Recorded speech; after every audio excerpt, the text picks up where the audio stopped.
आप भगवान श्री हरि विष्णु की पंचोपचार से विधिवत पूजा उपासना करें।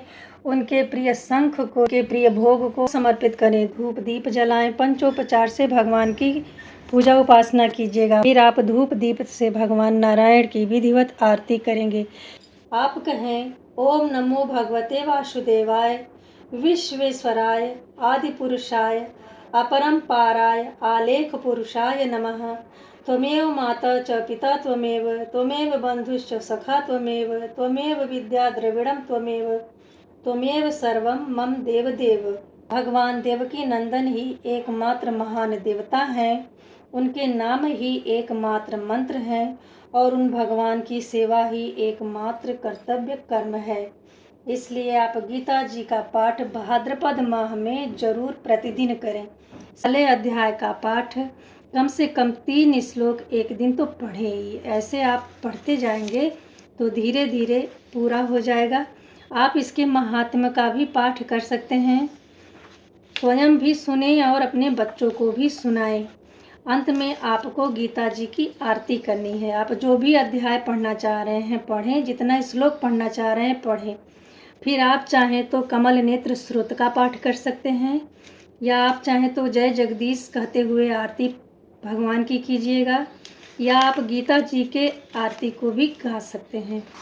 आप कह सकते हैं, जय भगवत गीते, जय भगवत गीते, हरि ही कमल विहारिणी सुंदर सुपुनीते, कर्म सुकर्म प्रकाशिनी कामासक्ति हरा तत्व ज्ञान विकासिनी विद्या ब्रह्म परा। नमस्कार, जय श्री कृष्णा। कैसे हैं आप सब?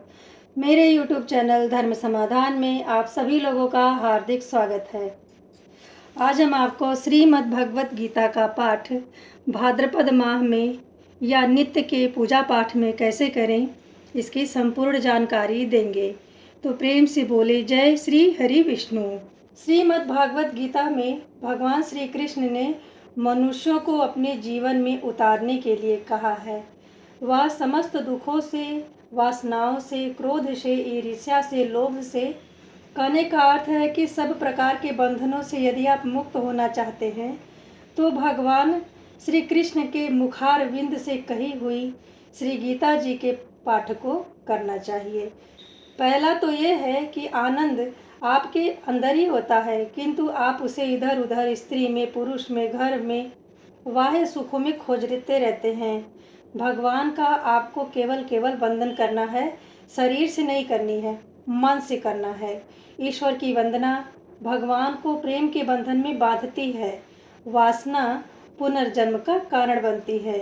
इंद्रियों के अधीन होने से मनुष्य के जीवन में विकार आते हैं। संयम, सदाचार, स्नेह और सेवा, यह गुण सत्संग के बिना नहीं आते हैं।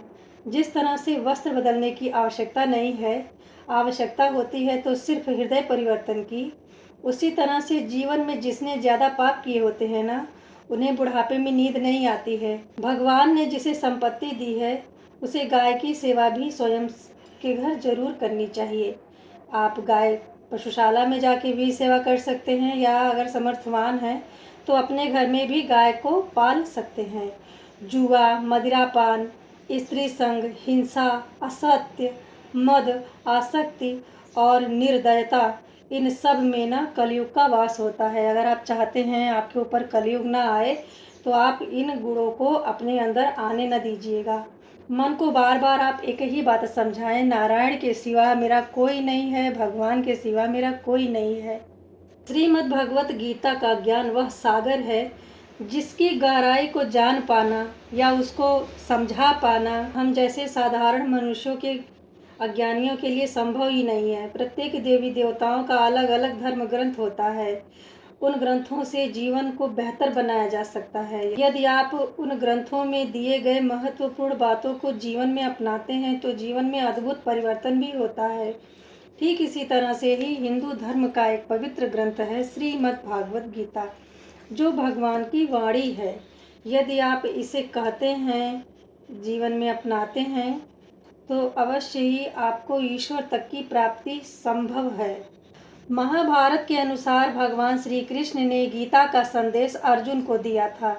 श्रीमद् भागवत गीता में 18 अध्याय हैं, लगभग 700 श्लोक हैं। इन श्लोकों में जीवन की हर समस्या का हल मिलता है। श्रीमद् भागवत गीता सिर्फ भारत में ही नहीं बल्कि विदेशों में भी एक महत्वपूर्ण दिशा और दशा प्रदान करने वाला ग्रंथ माना जाता है।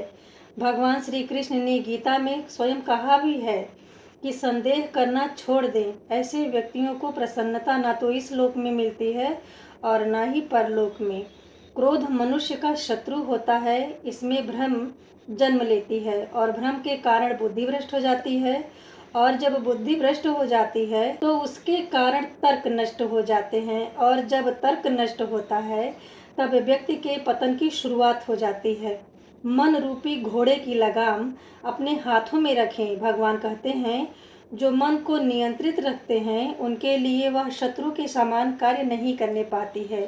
भगवान श्री कृष्ण कहते हैं, जो अपने मन को नियंत्रित नहीं करते हैं उनके लिए वह शत्रु के समान कार्य करती है। आगे कहते हैं, उठो और मंजिल की तरफ बढ़ते रहो। श्री कृष्ण कहते हैं, आत्मज्ञान की तलवार से अपने हृदय में बसे हुए अंधकार को अलग कर देना चाहिए। आपको कभी भी कमजोर नहीं बनना है। भगवान श्री कृष्ण ने गीता में कहा है, हर व्यक्ति का विश्वास उसकी प्रकृति अर्थात स्वभाव के अनुसार होती है। मृत्यु सत्य है और इसे नकारा भी नहीं जा सकता है। जन्म लेने वाले की मृत्यु उतनी ही निश्चित है जितनी मृत्यु होने वाले का जन्म लेना। इसलिए जो अपरिहार्य है उसके लिए शोक न करें। कुछ भी ऐसा ना करें जिससे स्वयं को कष्ट पहुँचे। अप्राकृतिक कर्म बहुत अधिक तनाव पैदा करती है, इसलिए ऐसे कर्म से भी आपको दूर रहना है जो स्वयं को दुख देती है, तकलीफ देती है। मेरे लिए सब एक समान हो। अर्जुन को समझाते हुए भगवान कहते हैं, मैं सभी प्राणियों को समान रूप से देखता हूँ। ना तो मुझे कोई कम प्रिय है और ना ही कोई अधिक प्रिय है, लेकिन जो मेरी आराधना करते हैं वो मेरे हृदय में निवास करते हैं और मैं उनके हृदय में निवास करता हूँ। इसलिए बुद्धिमान व्यक्ति काम सुख की अपेक्षा अपने कर्म के प्रति अग्रसर रहते हैं। भगवान कहते हैं, मैं धरती की मधुर सुगंध हूँ, मैं अग्नि की ऊष्मा हूँ, सभी जीवित प्राणियों का जीवन हूँ और सन्यासियों का आत्म संयम हूँ। यह सृष्टि मुझसे उत्पन्न हुई है और अंत में मुझ में ही समा जाएगी। मैं प्रत्येक मनुष्य में वास करता हूँ। भगवान का वासना सबके अंदर होता है। ज्ञान व्यक्ति को दूसरों से अलग बनाती है। ईश्वर उन्हीं को ज्ञान देते हैं जो सदैव सभी से प्रेम करते हैं। इसलिए अनुशासित होकर के आपको अपने जीवन में अपना कर्म करना चाहिए। अपने विश्वास को अटल बनावें। भगवान कहते हैं, व्यक्ति अपने विश्वास से ही अटल होता है।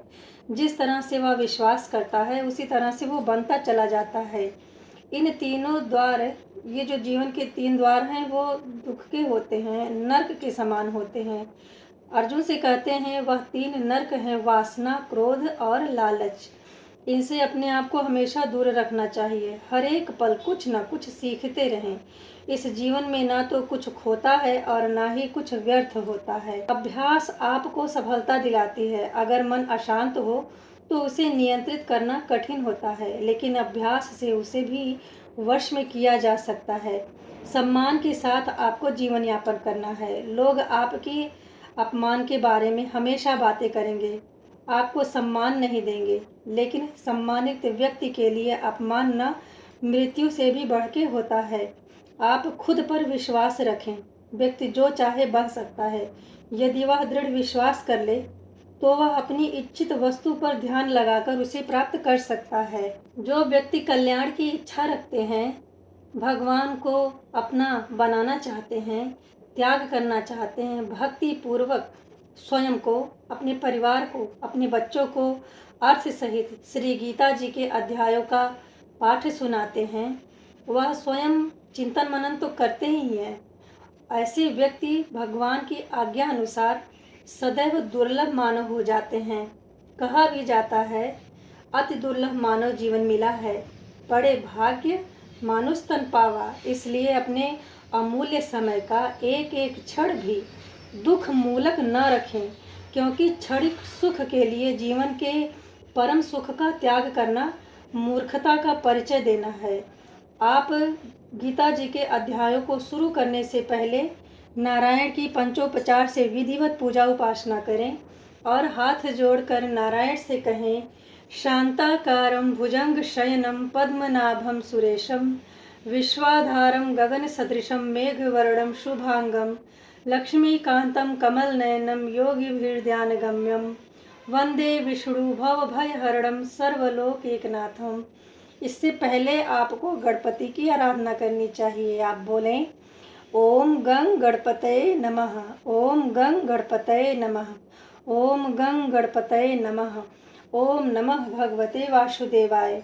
भगवान नारायण, जिनकी आकृति अतिशय शांत है, जो शेषनाग की शैया पर शयन किए हुए हैं, जिनकी नाभि कमल में भगवान ब्रह्मदेव निवास करते हैं, जो देवी देवताओं के भी ईश्वर हैं और संपूर्ण जगत के आधार हैं, जो आकाश के समान नीले वर्ण वाले सर्वत्र विराजमान हैं, अतिशय सुंदर, जिनके संपूर्ण अंग हैं, जो योगियों द्वारा आराधना करने पर, ध्यान करने पर प्राप्त होते हैं, जो संपूर्ण जगत के स्वामी हैं, जो जन्म मरण रूपी भय का विनाश करते हैं, ऐसे भगवान श्री हरि विष्णु जगत के पालनहार मेरा भी उद्धार करें। ऐसे कमल नेत्र भगवान श्री हरि विष्णु को मैं बारंबार प्रणाम करती हूँ।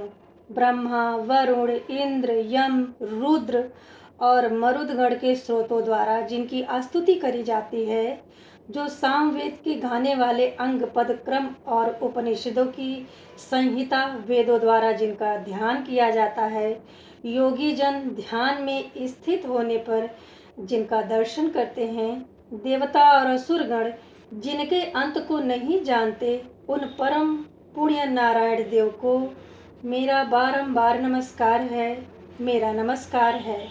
ऐसी भावना के साथ आप श्रीमद् भगवद गीता पाठ आरंभ कर सकते हैं। आप कहें, ओम नमो भगवते वासुदेवाय विश्वेश्वराय आदिपुरुषाय अपरंपाराय आलेख पुरुषाय नमः। त्वमेव माता च पिता त्वमेव, त्वमेव बंधुश्च सखा त्वमेव, त्वमेव विद्या द्रविड़ं त्वमेव, त्वमेव सर्वं मम देव देव। जो मानव शुद्ध चित्त होकर प्रेम से इस पवित्र गीता का पाठ करता है, वह डर और दुख से दूर होकर के परम धाम को प्राप्त कर लेते हैं। जो सदैव गीता जी का पाठ करते हैं, प्राणायाम में तत्पर रहते हैं, उनके इस जन्म में और पूर्व जन्म में किए हुए सारे पाप नाश हो जाते हैं। जिस तरह से जल में प्रतिदिन किया हुआ स्नान मनुष्य के केवल शारीरिक मल का नाश करता है, लेकिन जो मनुष्य निरंतर लगातार गीता जी रूपी जल में एक बार स्नान कर लेता है, वह संसार के समस्त मल का नाश कर देता है। जो साक्षात कमल नाभ भगवान विष्णु के मुख कमल से प्रकट हुई है, उस गीता का भली भांति गान अर्थ सहित स्वाध्याय करना चाहिए। अन्य शास्त्रों के विस्तार से क्या प्रयोजन। जो महाभारत का अमृतोपम सार है तथा जो भगवान श्री कृष्ण के मुख से प्रकट हुआ है, उस गीता रूपी गंगा जल को पी लेने पर पुनः इस संसार में जन्म नहीं लेना पड़ता है। संपूर्ण उपनिषदें गौ के समान हैं। गोपाल नंद श्री कृष्ण दुहने वाले हैं, अर्जुन बछड़ा है तथा महान गीता अमृत उस गौ का दुग्ध है और शुद्ध बुद्धि वाले श्रेष्ठ मनुष्य ही इसका उपभोग करते हैं। देवकी नंदन भगवान श्री कृष्ण का कहा हुआ गीता शास्त्र ही एकमात्र उत्तम शास्त्र है। भगवान देवकी नंदन ही एकमात्र महान देवता हैं। उनके नाम ही एकमात्र मंत्र हैं और उन भगवान की सेवा ही एकमात्र कर्तव्य कर्म है। इसलिए आप गीता जी का पाठ भाद्रपद माह में जरूर प्रतिदिन करें। संपूर्ण गीता के अध्यायों का पाठ नहीं कर सकते हैं तो आप पहले अध्याय का पाठ कम से कम 3 श्लोक एक दिन तो पढ़ें ही। ऐसे आप पढ़ते जाएंगे तो धीरे धीरे पूरा हो जाएगा। आप इसके महात्म्य का भी पाठ कर सकते हैं, स्वयं भी सुने और अपने बच्चों को भी सुनाएं। अंत में आपको गीता जी की आरती करनी है। आप जो भी अध्याय पढ़ना चाह रहे हैं पढ़ें, जितना श्लोक पढ़ना चाह रहे हैं पढ़ें। फिर आप चाहें तो कमल नेत्र स्रोत का पाठ कर सकते हैं, या आप चाहें तो जय जगदीश कहते हुए आरती भगवान की कीजिएगा। या आप गीता जी के आरती को भी गा सकते हैं। जय भगवत गीते, जय भगवत गीते, हरि ही कमल विहारिणी सुंदर सुपुनीते, कर्म सुकर्म प्रकाशिनी, कामा शक्ति हरा, तत्व ज्ञान विकासिनी, विद्या ब्रह्म परा। इस तरह से आप नित्य प्रति श्रीमद् भगवत गीता का पाठ कीजिएगा। आप भगवान श्री हरि विष्णु की पंचोपचार से विधिवत पूजा उपासना करें। उनके प्रिय शंख को जरूर ही पूजा पाठ में सम्मिलित करें। उनके प्रिय भोग को आप सम्मिलित करें, उन्हें भोग समर्पित करें, धूप दीप जलाएं, पंचोपचार से भगवान की पूजा उपासना कीजिएगा। फिर आप धूप दीप से भगवान नारायण की विधिवत आरती करेंगे। इस तरह से श्रीमद् भगवद गीता आपको नित्य पाठ करना चाहिए। ईश्वर की कृपा से आपकी सारी मनोकामनाएं पूरी होंगी। अंत में आप भगवान से क्षमा याचना जरूर कर लीजिएगा। वीडियो में दी गई जानकारी से यदि आप जरा सा लाभान्वित होते हैं तो कमेंट बॉक्स में जय श्री हरि विष्णु जरूर लिखें। मिलते हैं अगले वीडियो में, तब तक के लिए नमस्ते।